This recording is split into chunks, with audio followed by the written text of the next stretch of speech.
বাংলাদেশের প্রায় ৬০ লাখ নাগরিকের সিভি অনলাইনে বিক্রির জন্য বিজ্ঞাপন দেয়া হয়েছে বলে দাবি করেছে মেডারক্স নামের পরিচয় দেয়া একটি হ্যাকার গ্রুপ।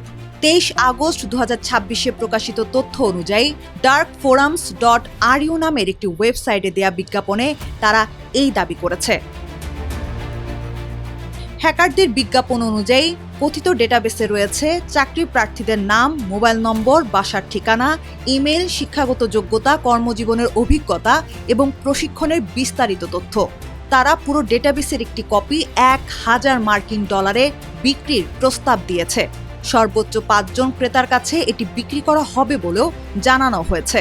পেমেন্টের জন্য তারা পেটিএম, ওয়াইজ, পেইউ এবং বাইনেসের নাম উল্লেখ করেছে।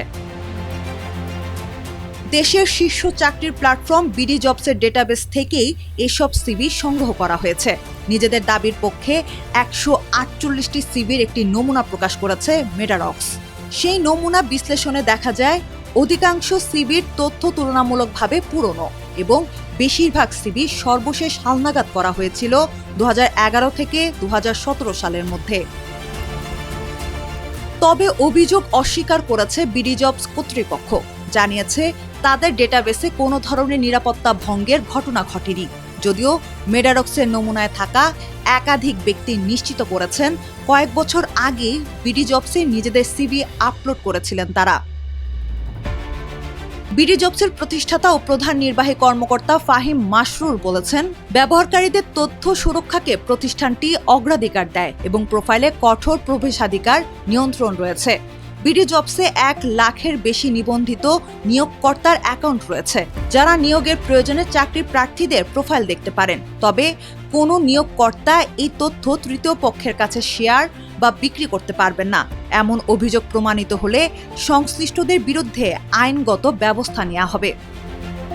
সাইবার নিরাপত্তা বিশেষজ্ঞরা বলছেন, নাম, ফোন নম্বর, ইমেল, ঠিকানা এবং চাকরির ইতিহাসের তথ্য অপরাধীদের হাতে গেলে যে কোনো ব্যক্তির পূর্ণাঙ্গ ডিজিটাল প্রোফাইল তৈরি করা সম্ভব।